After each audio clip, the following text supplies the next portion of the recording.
Actually, yeah. I mean, maybe because. Right on the.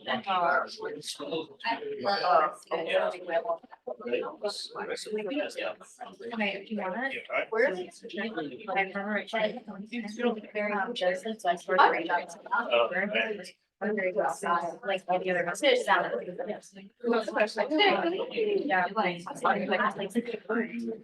Yeah, no, it-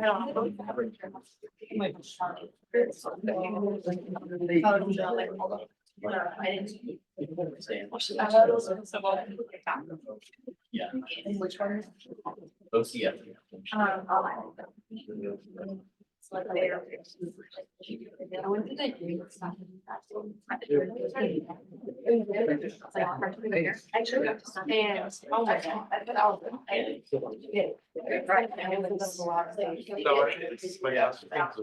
Oh,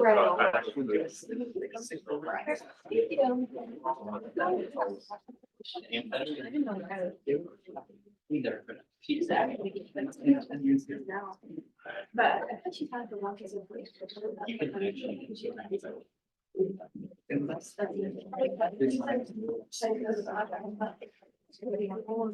Yeah, these are all the.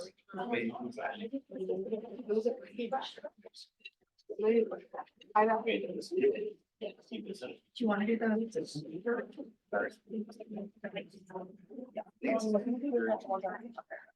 Oh, you never. Yeah. Like, he was just so funny. Like,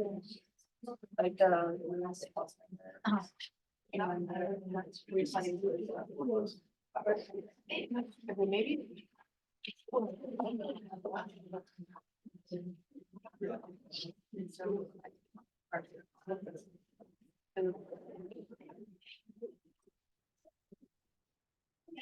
Yeah.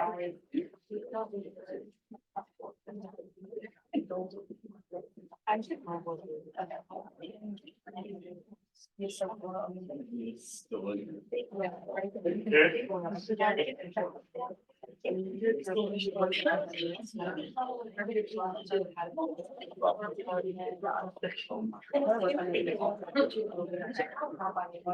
You're so But it used to say no.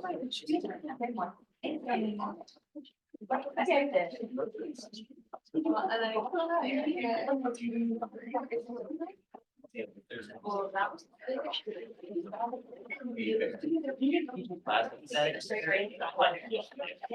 I teach in class. I feel like you're there in the morning. It's like Monday, Wednesday. I teach Monday, Wednesday. I think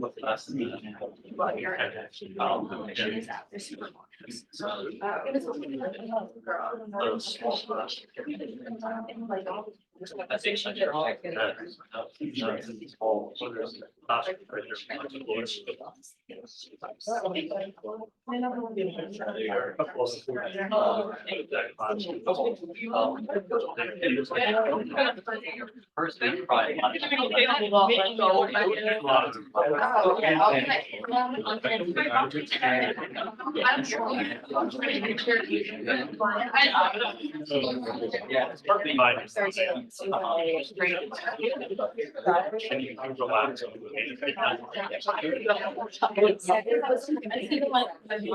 I know, I was like, right at time, I didn't make it like.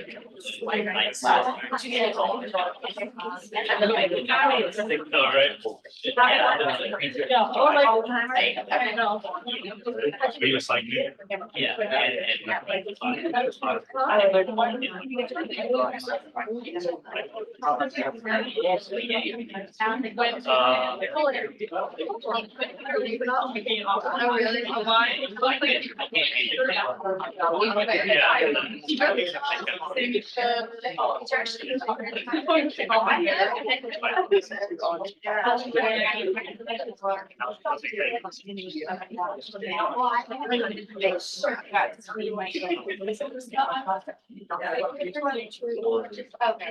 that. I forgot. Yeah. And then I don't know, I realized he lives at. And then I like all the. Okay, we're gonna get started. How's everybody doing? Yeah, doing all right. Enjoyed the victory on Saturday. Good. I had to miss the first half, so that was a bummer. That's okay. So we're gonna have a quiz today. So pull out your fill everywhere device, whatever you do, and I will get it started. Hopefully I can figure it out.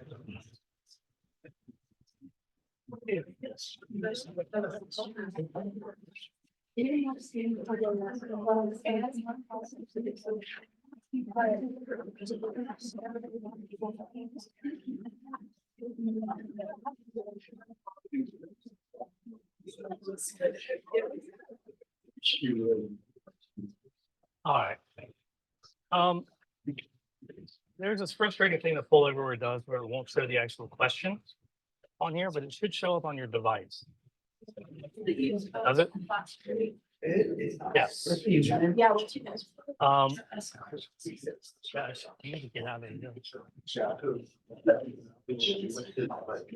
Oh, it's locked right now.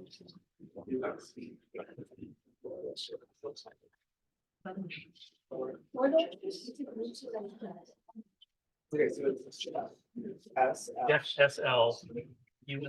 It's up there now. Yes. Oh, wait.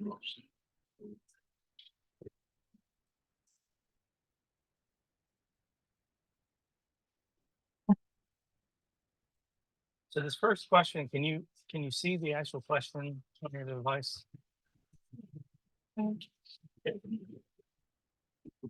The question is, Senator Tuberville, Republican of Alabama, is able to sort of block military nominations under what procedural device?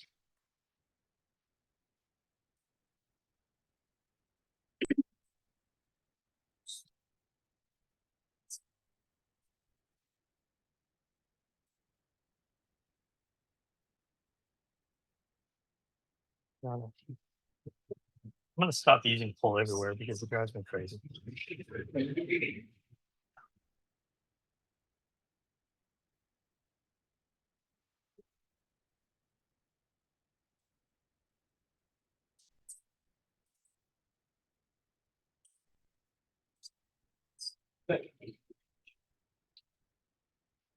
So the way that this works in terms of getting credit for the quiz, if I'm going to give you two questions, you get, and it's out of 2 points, but you get 1 point just for answering a question, even if it's wrong.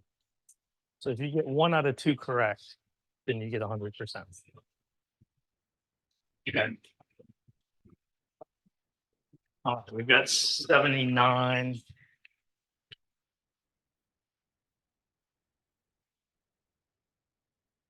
Probably about right. Anybody still working? All right.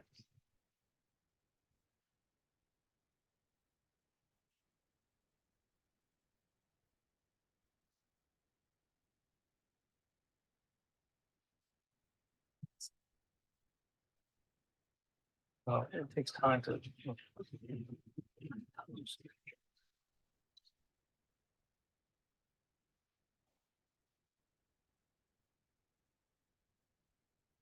All right.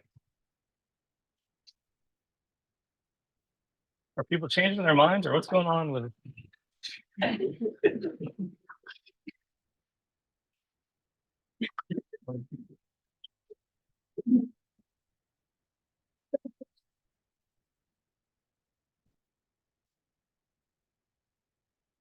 '89 is highly gotten?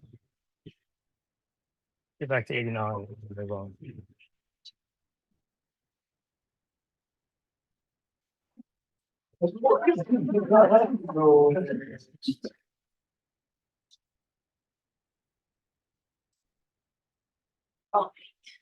You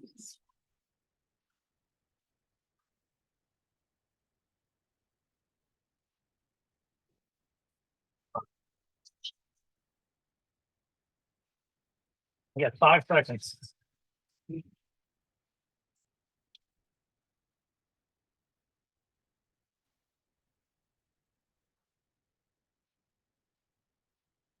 Oh, there for a second. I think 88 is what we're going to do. All right, second question. The United States Circuit Court of Appeals for the District of Columbia Circuit recently ruled which of the following about former President Trump? Has immunity for his actions on January 6th, does not have immunity for his actions on January 6th, must be on primary ballots in all states, may not be on the primary ballots on all states. I'll unlock it. This is why I hate pull everywhere.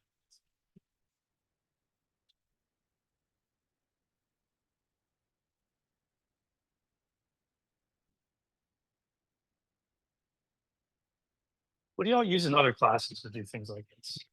Pull everywhere. I just don't have as much trouble as I do. Some use a piece of paper. Paper.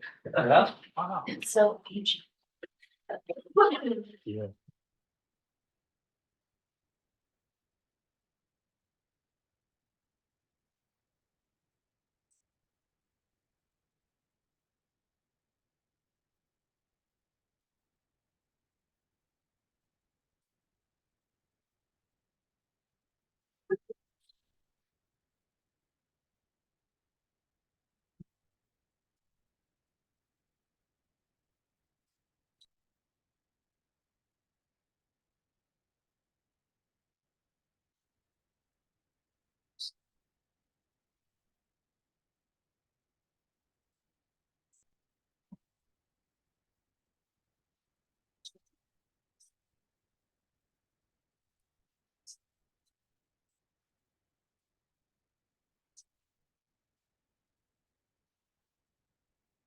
Like the majors have 86 listed.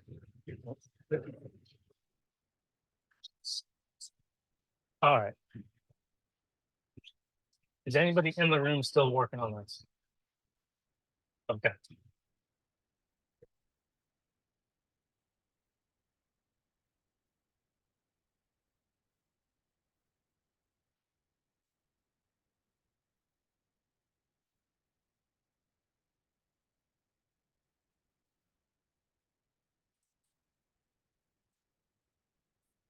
All right.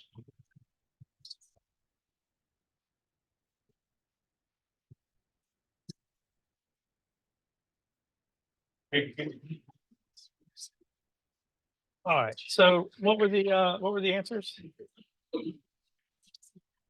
He does not have immunity. And it was yeah, that's right. And they ruled that he does not have immunity for actions taken on January 6th. It was a 3-judge panel on the Circuit Court of Appeal. He has the option of asking the full circuit court to hear the case, and then he can also appeal it to the Supreme Court, which he's likely to do. But it's pretty big ruling, especially because it wasn't all Democratic appointments that made the decision. So. And the second one was unanimous consent. Right? It's this basic idea in the Senate that they want to get unanimity sort of whenever they can. It's all part of the idea of it being sort of a congenial body and that kind of thing. But he essentially said, no, I'm not going to do it because of opposition to military policy on access to abortion. It ended up being he didn't get any concessions, but he has stopped now blocking those particular nominations as of December 19th. So I only remember that because it's my birthday.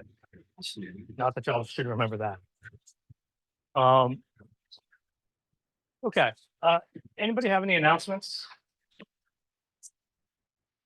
The Bioethics Society of UBC is hosting a movie night on February 16th. We're hosting the movie Never Let Me Go. It's at 6 p.m. in Caldwell 105, and it counts as a CLE event. Ooh, so bioethics CLE event. You're gonna watch Never Let Me Go. Never Let Me Go. What's it about? It's about Cloning. I don't know. Interesting. I really don't know anything about that movie, which is stuff. I didn't watch it. Any other announcements?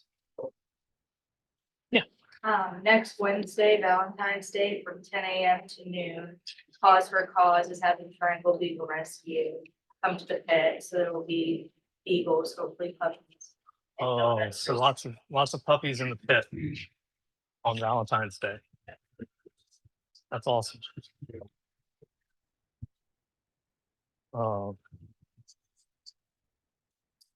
right. Anything else in the news that you saw that you were interested in talking about? Yeah.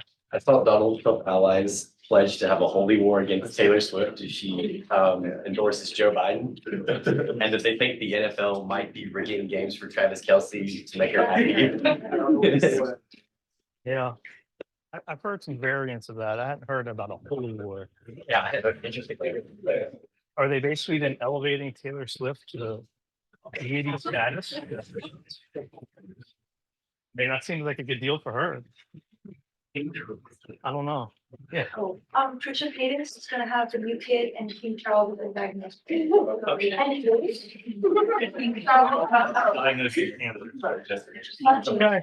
Important news event.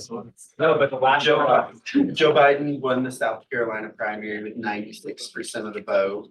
And then Nikki Haley was on SNL and she had a good time. Yeah. I haven't actually watched the clip, but I saw that she was on SNL. I'll have to check it out. Harrison? The reason that the Trisha Paytas baby and King Charles thing is so funny is because when Queen Elizabeth died, that's when Trisha Paytas had her first baby. And there was actually a joke that Trisha Paytas's first baby was the reincarnation of Queen Elizabeth II. And Now we might get to reincarnate. yeah, welcome back, King Charles. You are now Trisha Paytas' second. That is intriguing. Yeah, important things to know.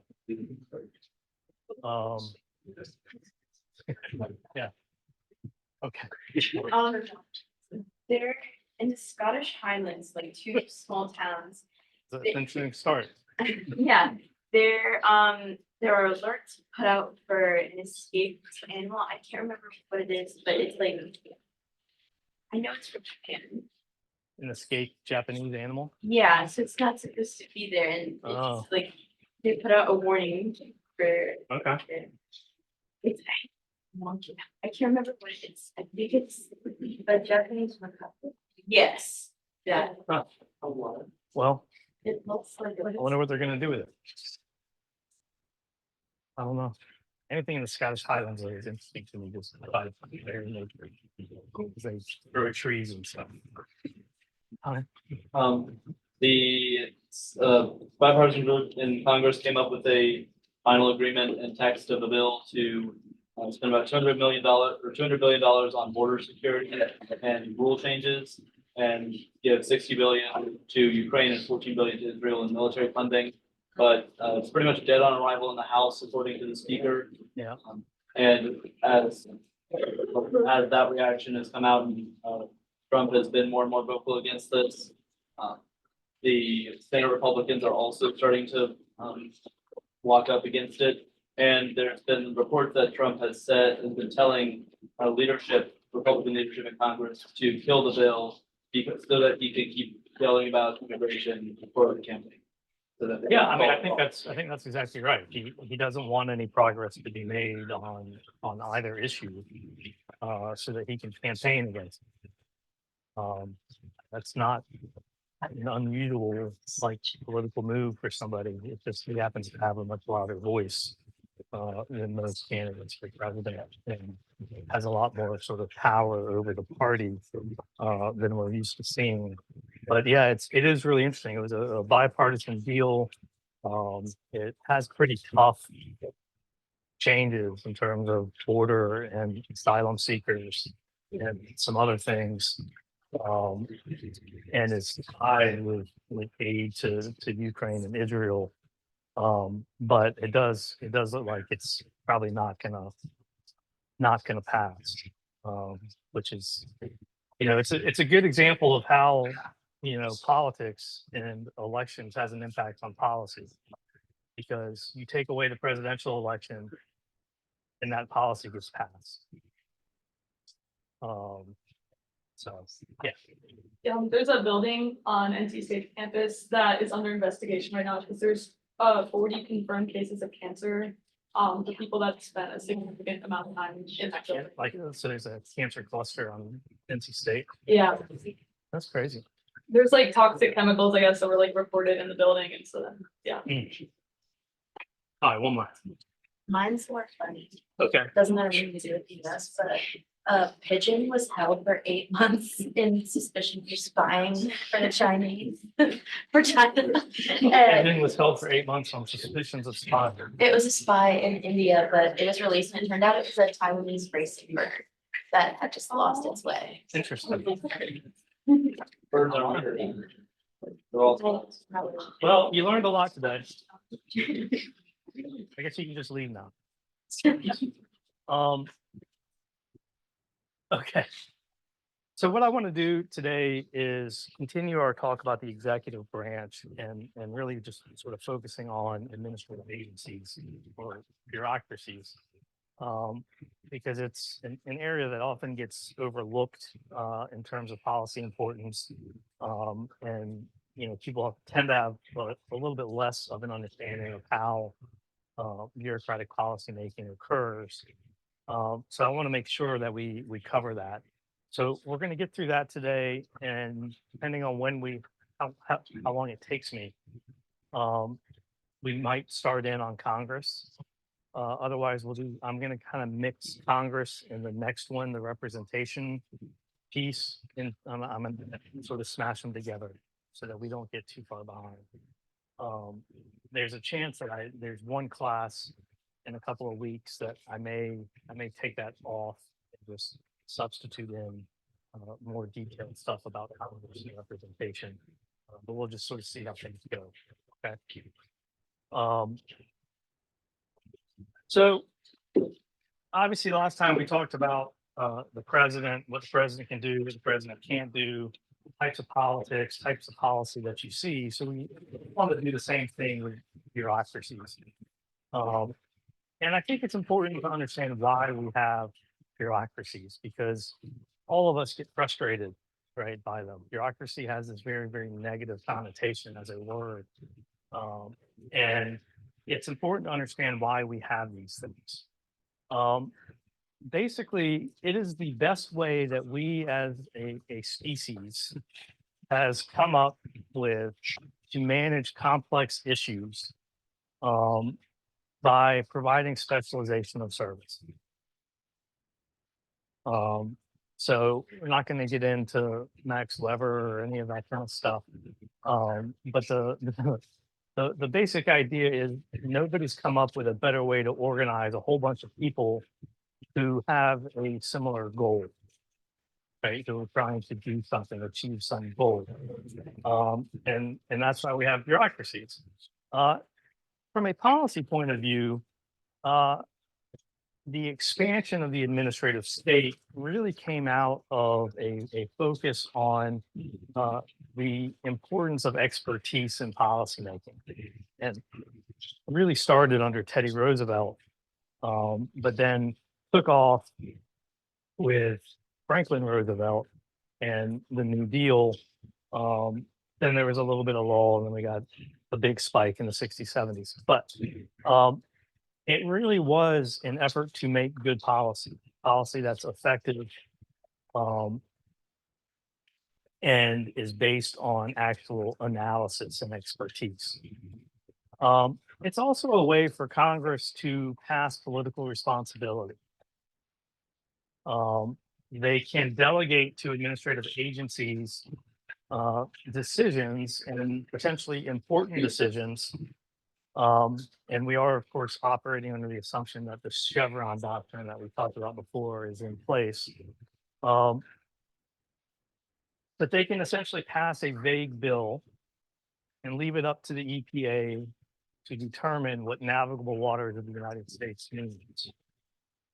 And if their constituents don't like the interpretation that the agency makes, well, they can blame the agency, right, and avoid the blame for themselves, which, as we know, is one of the main ways that they go about seeking reelection.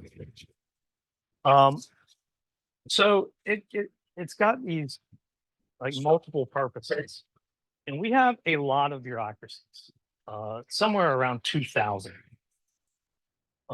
sort of overall.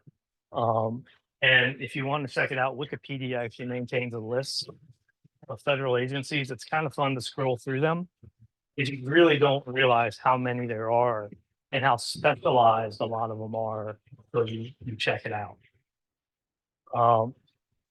There are some agencies that have existed in the United States that no longer exist. The Office of Economic Opportunity was a big one in the 60s in particular. Wikipedia also has a list of, they call them defunct agencies. I just really like the word defunct. And my favorite defunct agency of all time, little random fact for you, it's the Board of Tea Appeals. You can read what it was, but basically we had an agency whose job was to monitor the quality of imported tea. And that included like taste testing. Yeah. So, I mean, tea actually has, a lot of importance as a beverage for the same reason that alcohol does, right? Is that it's a way to make water drinkable. Because if you ever just drunk boiled water, it's kind of nasty. But if you add like flowers and herbs and stuff to it, then it tastes okay. So who thinks that they know when the Board of Tea Appeals went defunct? Somebody take a guess. The 80s. The 80s. Good guess. 2000. 2009. I was going to go decade by decade. It was, in fact, 1996. So they finally decided that the Board of Tea Appeals was no longer necessary in the mid 1990s. It started in the 1830s. Pretty good. It's pretty good. How many employees were there at the Board of Tea? I honestly, I don't know. At one point, I did like a deep dive into the Board of Tea Appeals, but that was years ago, and I can't remember. For some reason, the number 12 sticks in my mind. That they had 12 people that were taste testers. And then you have to admit that you were. I think it's a fantastic job. Right? If somebody asked me my job and I could say, I am a taste tester for the Board of Tea Appeals, I am feeling really good about myself. So, anyways, all right. So let's talk about what bureaucracies look like, and what that means in terms of the policy output. They are very, very hierarchical in nature, and it is very much the pyramid structure. When it comes to government agencies, especially federal agencies, the very top of the pyramid are political appointees. The rest are career civil servants who stay no matter who's president. It's kind of true. It's kind of not true. Lots of people leave on their own accord when a president changes, especially if that president is doing something to change the functioning and operations of their particular bureaucracy. We saw this with the Congressional Research Service. Actually, when President Trump was in office, we had a lot of long-time civil servant researchers leave because of changes in policy that the Trump administration put into place. There are very strict rules, right? You kind of have to have strict rules when you've got a lot of people. Otherwise it just becomes kind of chaotic. They have a substantively defined mandate from Congress, and we're going to talk more about how that works. But Congress has to say, this is what you're going to do. And they have to be pretty clear about it. Not super clear, but decently clear. There's generally actually a lot of discretion at high levels of bureaucracy. And that comes out of some of the vagueness of the laws that Congress passes. It also comes just from the nature of executive power with enforcement, where there is generally a lot of discretion with law enforcement, and not just police, but any sort of law. That discretion doesn't necessarily apply at the line level.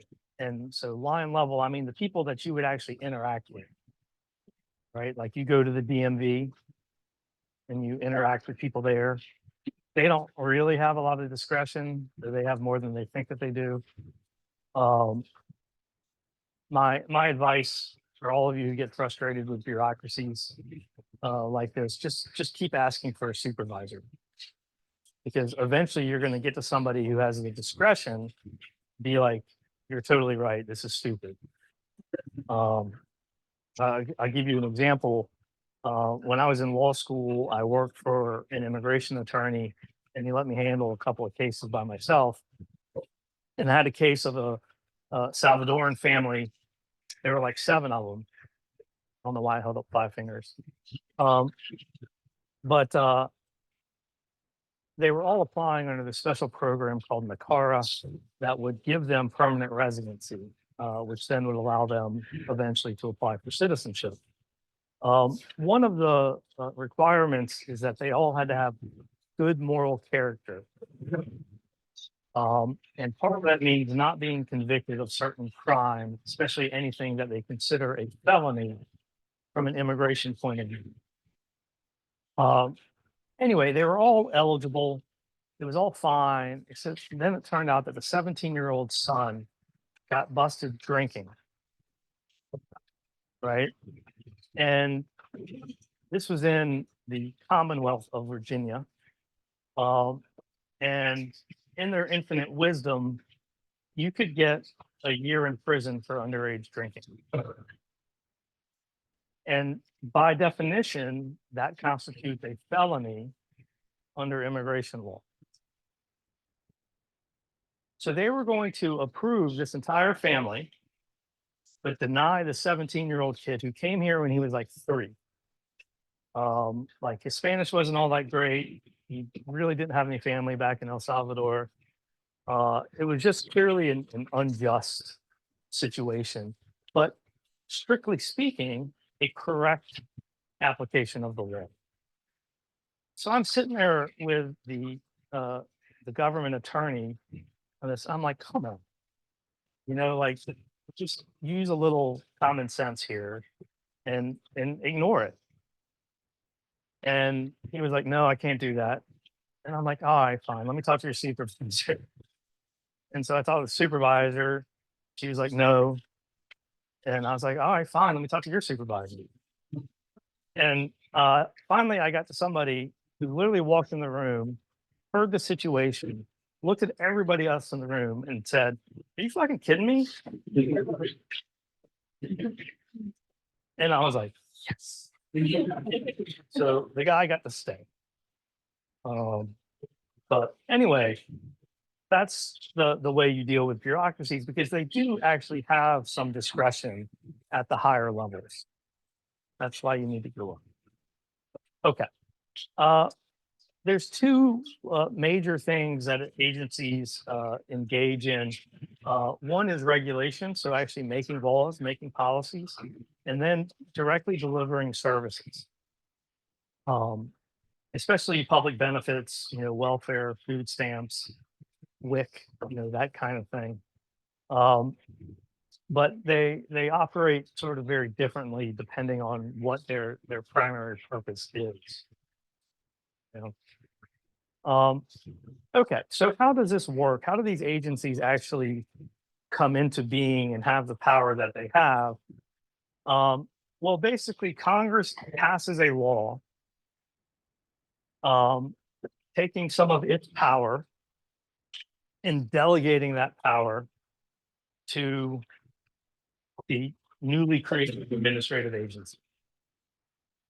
Right. So remember that Congress has, well, we haven't done Congress yet, but Congress has most of the power. Okay. So it can take that power and it can delegate it to an administrative agency. And they're allowed to implement it. Okay. And they can do it by interpreting laws, by creating their own regulations, through enforcement of the law, all of those types of things. I already said that. The big problem with agencies, right, is that they are not politically accountable. So if we care about such things, which we ought to, there is no direct line of accountability between bureaucracies and the people. We can, of course, affect it indirectly by electing somebody president. But the gain that we get, the efficiency gain that we get from having experts making policy is balanced with this lack of accountability. And so we have to figure out how to walk that line. Okay, so another big problem with how this works is the non-delegation doctrine, which is a doctrine under the common law that says what once has been delegated cannot be delegated again.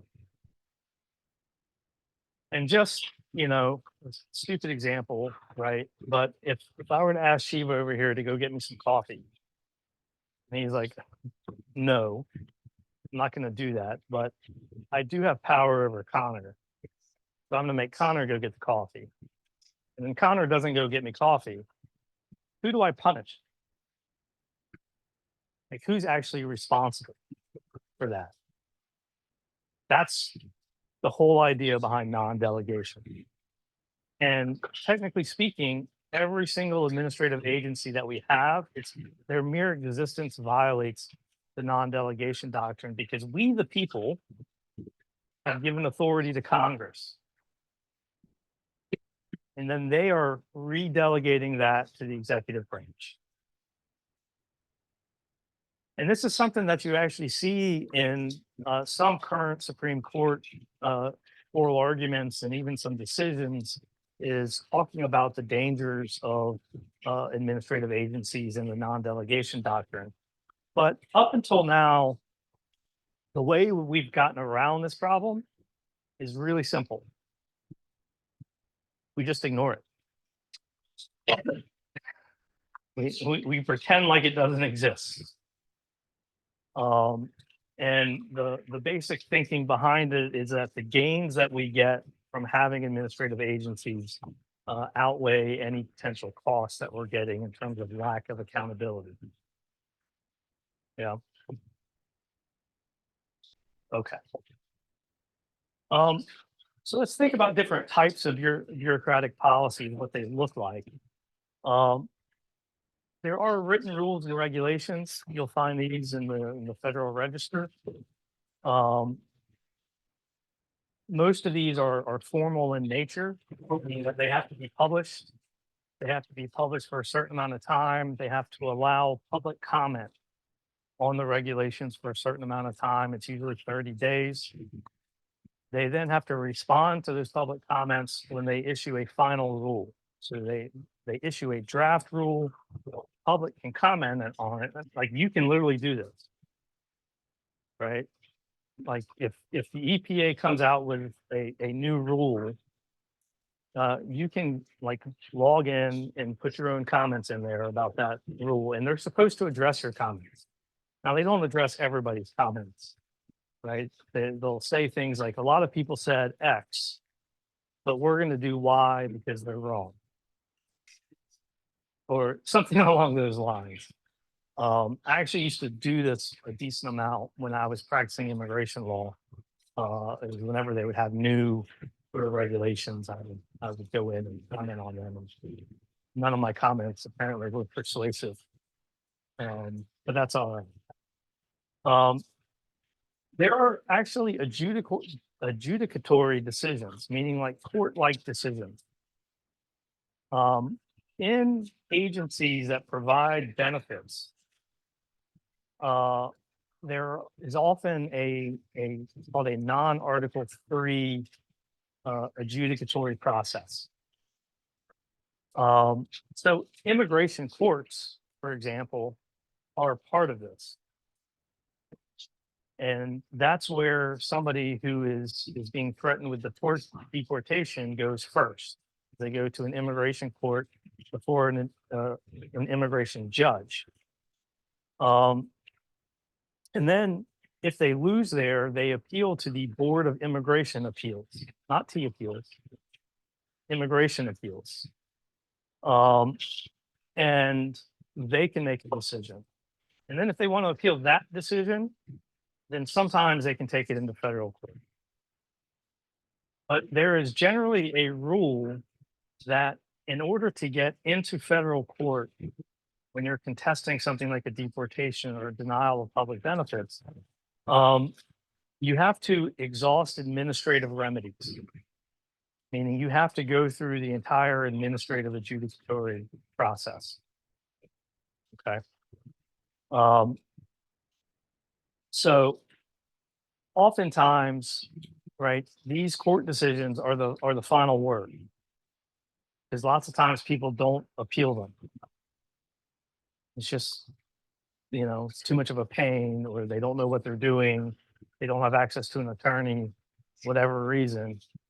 Vast majority of them don't get appealed.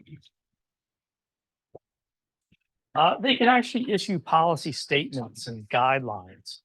So DACA, Deferred Action on Childhood Arrivals under the Obama administration, was really, it started off as just a guideline for immigration and customs enforcement attorneys who, so actually make you call them the ICE attorney, right? Because it's immigration and customs enforcement. They won't let you say government attorney, or you have to actually say ICE attorney because they think it sounds cool. But anyways, it started off as a guideline that allowed prosecutorial discretion in certain cases, like when kids came here at a really young age, and maybe they need some kind of medical care or something like that they couldn't get in their home country. Then there was a way for them just not to prosecute them, not to deport them. So these things can actually be fairly influential, especially within the administrative courts. They're much less influential within regular courts, but it is a type of policy that exists out there. And these can just be willful decisions by the bureaucracy to not follow or not enforce the law. Yeah.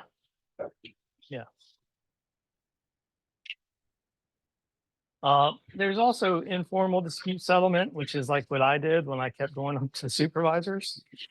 So that is something that exists within administrative agencies. Sometimes that is a result of, say, you go to your member of Congress and you ask them for help in navigating your Social Security disability benefits. Oftentimes they will settle it with the agency sort of informally to get you what you want.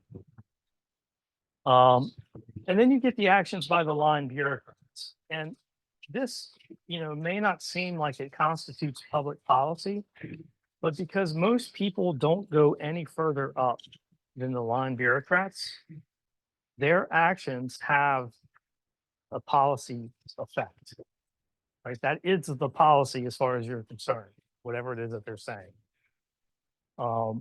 So it can be really, really important to understand how they're doing things, especially when they're doing them incorrectly.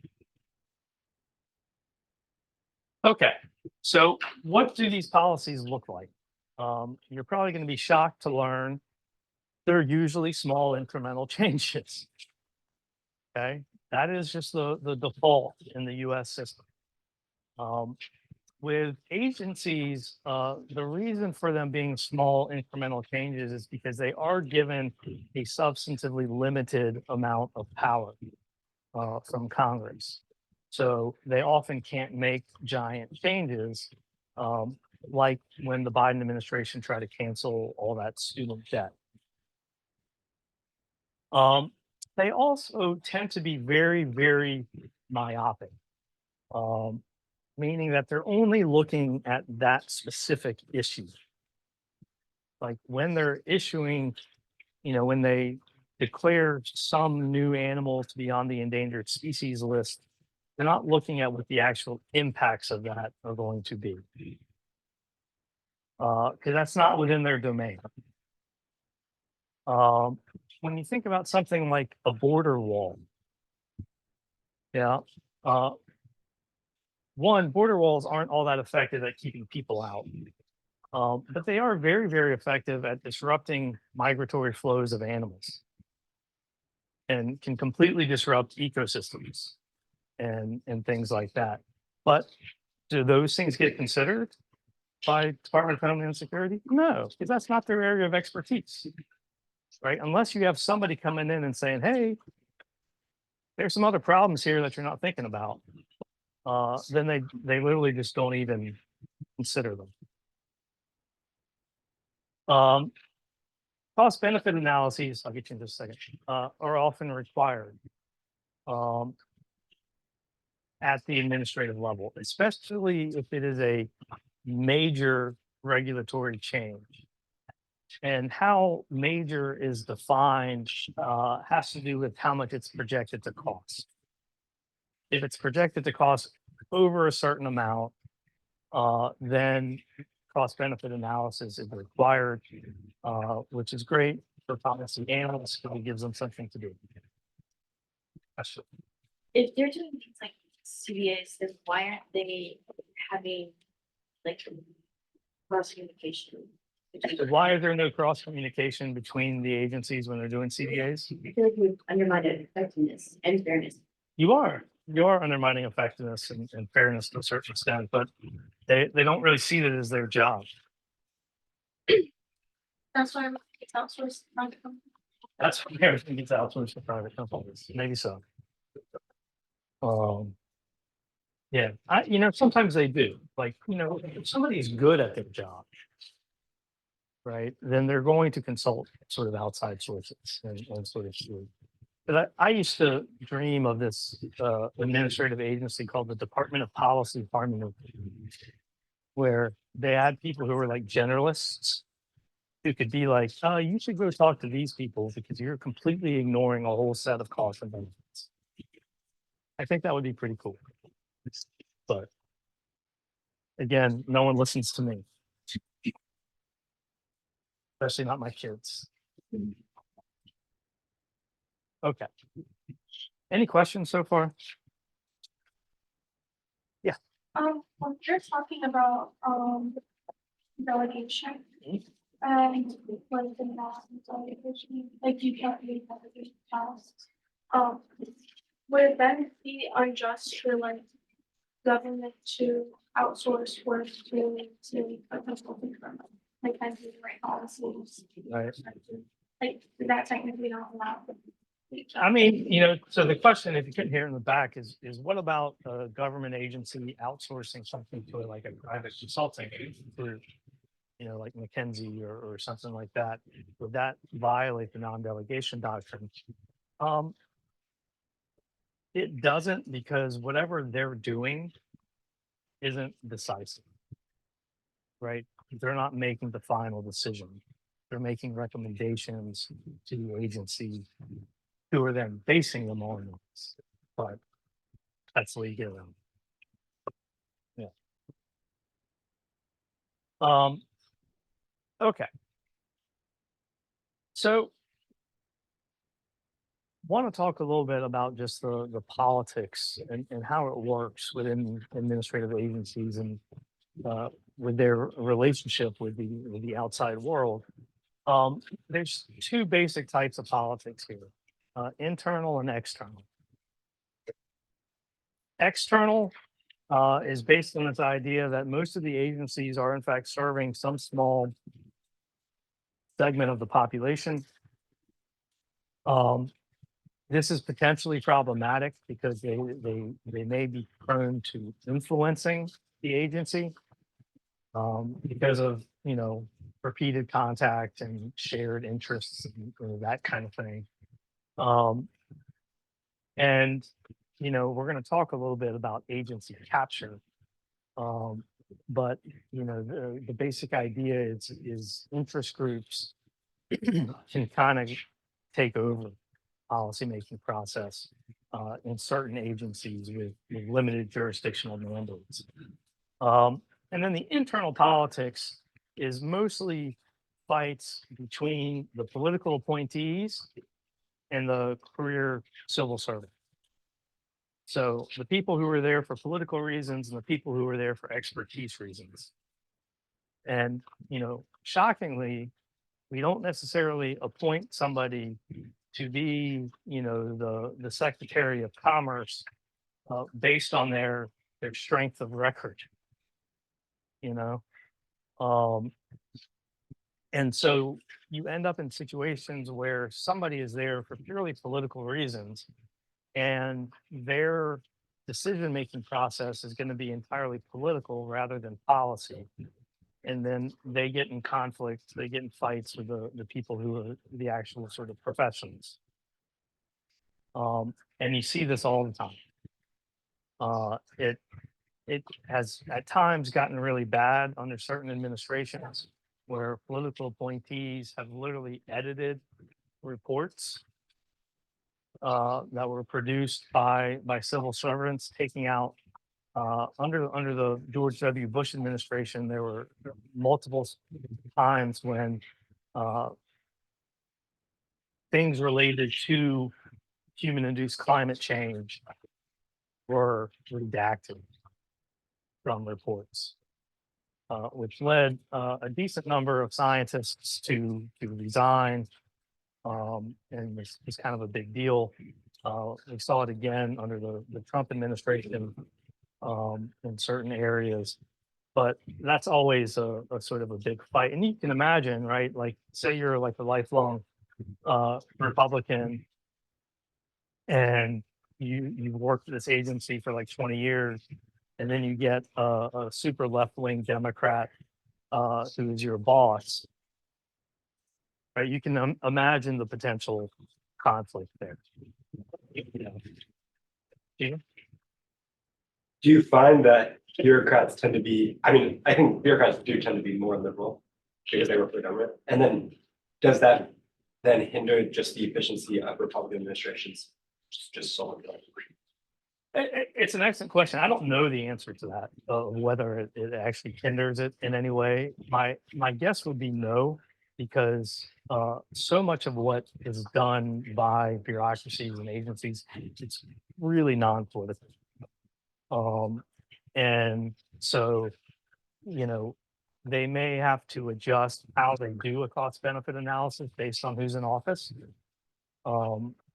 And sort of what to include in certain circumstances, but it's not supposed to affect their actual work product. Yeah.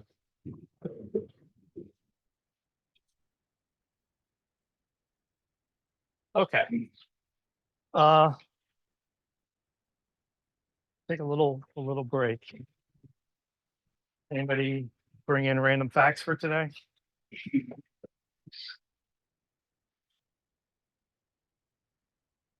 Tom? This is almost kind of news again, unfortunately. That's okay. I Uh, like news. a court ruled that, the labor court ruled that, the Dartmouth basketball team can unionize. Nice. Partly interesting because the Ivy League bans athletic scholarships, so they like actually have no compensation. Right. But it's interesting to see how this expands, and the NCAA is expected to sue and appeal it and try and make sure that doesn't happen. But this one court said that they're employees of the school. Interesting. Like that. You have to know, the board of the appeals of the board of the experts. I don't know. Never, I've heard before. Well, I haven't found anything about the board of T appeals, but for instance, in the magazine, I do know that there were 4 people who were employed as the board of T experts being shut down in 1996. So it must be the same. Probably, and the head T tester was a chemist, The chemist. very qualified for the job, very capable.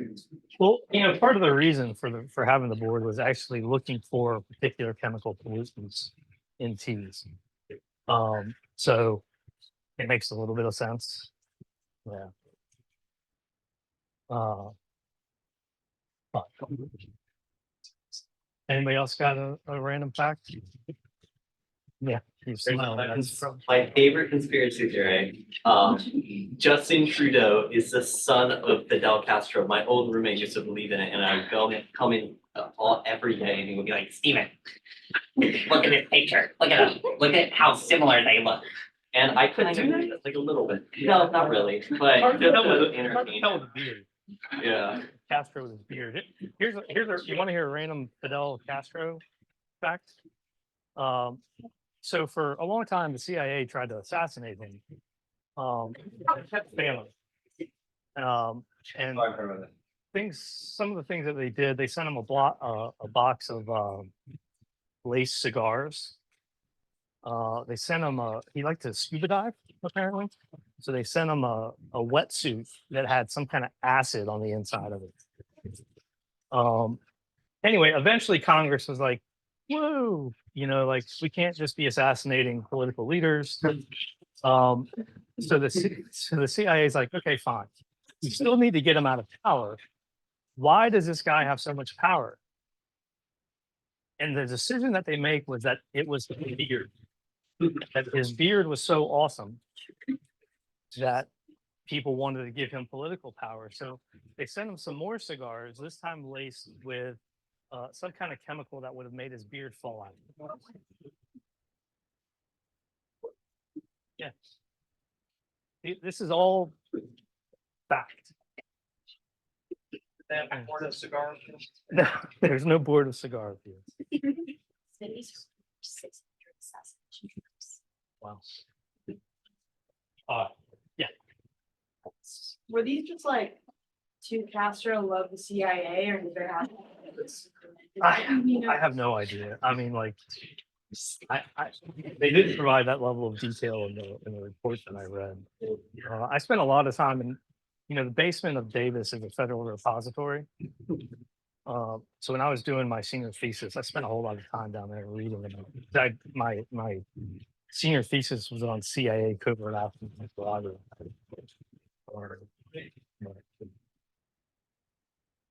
I have another. Okay, we'll do one more. Yeah, so he had like an obsession with like milk and dairy products and would often have like multiple milkshakes a day and drink like a gallon of milk. And he even like, I forget from where, but he imported cows to try to like breed them to like be like specific to Cuba's climate so they could produce like some The best special milk. Yeah. That's funny. He was an interesting character.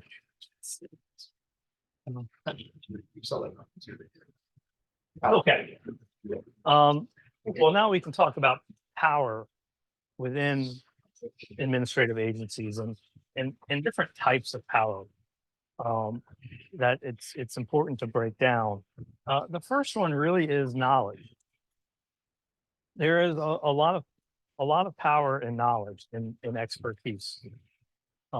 So long as your superiors, the political appointees, believe in your knowledge, right? But you know, for people who have, you know, very, very specialized expertise and stuff, they can actually develop a fair amount of power within administrative agencies. Uh, Second one is what kind of power Congress actually delegated to them. You know, they are limited to what the delegation says, and different delegations sort of give out different amounts of power. Um, Probably the largest is in the realm of immigration, which is what allowed President Obama to do DACA. But when they created the Immigration and Naturalization Service, and then when that was subsumed into the Department of Homeland Security, they have a lot of authority over immigration. Um, so you then get the external politics and the power associated there with their relationships with other sort of institutional actors, non-governmental actors. They can develop power that way. One of the big threats in terms of power is, in fact, this notion of agency capture. And the way this works is you've probably heard of the iron triangle, right? So the triangle, the 3 points is it's a committee in Congress, it's an administrative agency, it's an interest group. And the basic theory of the iron triangle is all policy gets made within that sphere, within that triangle. It's not a sphere. But okay, never mind. Geometry jokes are not good. This is a real threat, and something that we actually see, especially in those agencies that have very narrow jurisdictions and have therefore a sort of narrow constituency. And it happens through several different ways. One of them is just the repeated interactions, right? You interact with somebody, you know, enough, you get to know them as a person, and then naturally their interests start to sort of influence your decisions. Another one is the revolving door phenomenon, where you have somebody who works for, let's say, Monsanto, which is now Bayer, it's owned by Bayer, but Monsanto, which is this huge food company and seed company. And they work there for a while, and then they go and they work in the FDA. And then maybe the president changes and they're like, okay, I'm going to go back to Monsanto. And then they go back to the FDA. And so it really is like a revolving door type of thing. And the idea that somebody is going to drop their sort of loyalty to Monsanto just because they changed jobs is a little far-fetched. And so through repeated interactions, through the revolving door, I think it's pretty safe to say that the Food and Drug Administration on the food side is very dominated by the food industry in the United States. And different things, right? Like just yesterday in my other class, we were talking about My Plate, you know, that thing that shows you what you're supposed to eat. And it's got dairy on there. No reason for dairy to be on there other than the power of the dairy lobby. Wait, like dairy's not a food group? It is not something that you need to be eating with every meal. Nutritionally speaking, there's no justification for it. I mean, I do. Just for the record. Like cheese is my absolute favorite food. So, yeah.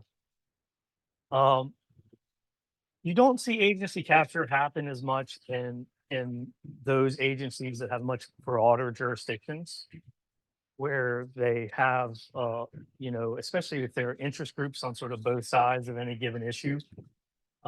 There tends to be less of a threat of agency capture, but it is something we need to be concerned with. So when things are operating normally with bureaucracies. The policy process has a very different look. And it's generally sort of under the radar. Right? Most of us really have no idea what these agencies are doing on a day-to-day basis. Right? It's not something that gets covered in the media. Unless we have family members or friends who work there, we're probably not going to hear about it. You know, like I had a good friend when I was in Alabama who worked for NASA, and in particular, he worked for NASA and was like a liaison between NASA and SpaceX. And this was before the whole SpaceX got a whole lot of publicity and that kind of stuff. And so he would tell me these stories about things that SpaceX would do or try to do that were just crazy. But generally speaking, we're not going to hear about that stuff. You know, because of the lack of accountability and other things like that. They tend to go unchallenged. You know, the decisions that they make tend to be just sort of final decisions. And that's not necessarily a bad thing. Again, if we want experts making policy, then good. There tends to be a decent amount of outside support for agency actions. And, you know, the result is essentially you're going to get small incremental policy changes, largely based on analysis with some influence from the political appointees. But how much that influence exists, you know, like how much influence there is at any given point in time for any given policy is going to vary widely. So it's, you know, I hesitate to make sort of a blanket statement there. In non-normal times, when there is a conflict, the process is very, very different. Yeah, in this situation, the debate gets made public. So we start to hear about the EPA and clean smokestacks. You know, we hear about different things that Homeland Security is doing in terms of border enforcement. But once the debate gets made public, then people start challenging that authority. They start saying, why are these people able to do this? Yeah. And that brings in outside actors. You know, it becomes a discussion that's dominated by the media. And, you know, the people involved might be the political appointees in the department, is unlikely to be the civil servant unless they start talking and there's some whistleblower protection law. But it's going to be the interest groups and the political parties that really dominate the discussion. Yeah. And so in the end, you're going to end up with the policy not being made by the agency, but being made by the legislature or perhaps the courts. It could, you know, go up to the president and you could get like an executive order or something like that. But most often, either Congress steps in or the courts step in and say, look, what you're doing is outside the scope of your domain, or some other reason why the agency has run afoul of the authority delegated to it. Yeah. What did you mean by most decisions have support? Is it like public support or Political support more? Yeah. So most decisions have more political support. like Congress? Yeah, from Congress, from the president, and generally from people. Yeah. I mean, support in the, you know, like the fact that we're not actively. Right. Oh yeah, that makes sense.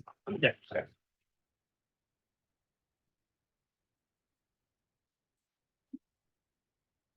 All right. Any other questions? So we've heard, these are some old quotes, but it doesn't matter that they're old because you hear the same thing over and over and over again about the growth of bureaucracy as being sort of detrimental to democracy and governance in the United States. And it's one of those things that is interesting from in like a politics and policy class, where we're really looking at the intersection. Administrative agencies from a policy perspective are great. Like we want the experts to be making, these decisions. But if we don't like those decisions, right, we don't necessarily attack the decision itself, we attack the source. Right. And so that's what you see a lot of people complaining about this rampant administrative growth, the administrative state, the deep state, all of that kind of thing. And it's true that it has enlarged the scope of federal government powers over time. As I said earlier, it really didn't get going until FDR and the New Deal. But that's just because they created all these new social programs that needed to be administered. Right. If you want to take a look at some indicators of administrative growth, here is government employees. And what I'll point out is that this blue is federal employees. So the number of federal employees really hasn't changed. And I know that this is all blurred out, but like since like the 1950s, like it hasn't really changed. You see, this is state government. It's gone up some. Where all the growth is coming in is in local governments. From, again, this is just an indicator. The number of employees, by. Another indicator could be the sort of the number of regulations, or here it's the total pages in the Code of Federal Regulations. And again, you see, right, it has gone up and up and up. Some of that has to do with the enactment of the Administrative Procedures Act, which is what required public comment, required draft, policies, and then final policies. So all of the regulations had to be published twice. Yeah. And then part of it was really the growth, like coming out of the environmental movement, in particular, where there really was a whole lot more regulation. Same thing with workplace safety. OSHA. Businesses, universities, whatever, they all have compliance officers whose job is to make sure that they're complying with federal regulations. And the number of compliance officers has gone up. So while the employment has remained steady, we have seen some growth, right? It's sort of undeniable. What's also undeniable, though, is that it hasn't been political in nature, meaning that it hasn't just been Democrats who have been piling on the regulations. It's come from both sides. And it's also just the fact that society is getting more and more complex, right? And we have more and more need for regulations.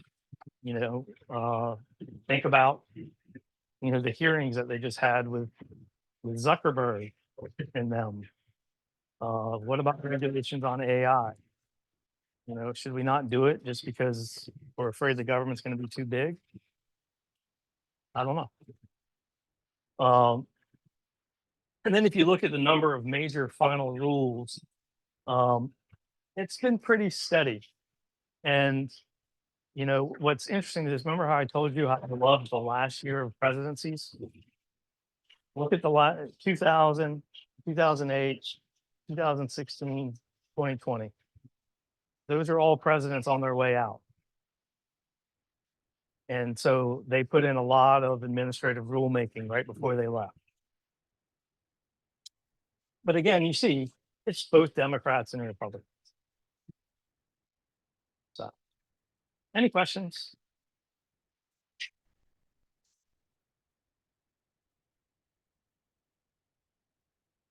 All right. Well, next time we're going to start with like a broad overview of Congress, it's the institutional structure, and then we're going to move into like who they are, how representative they are, and some of those types of questions. Okay. So, hope you have a great night. I'll see you Thursday.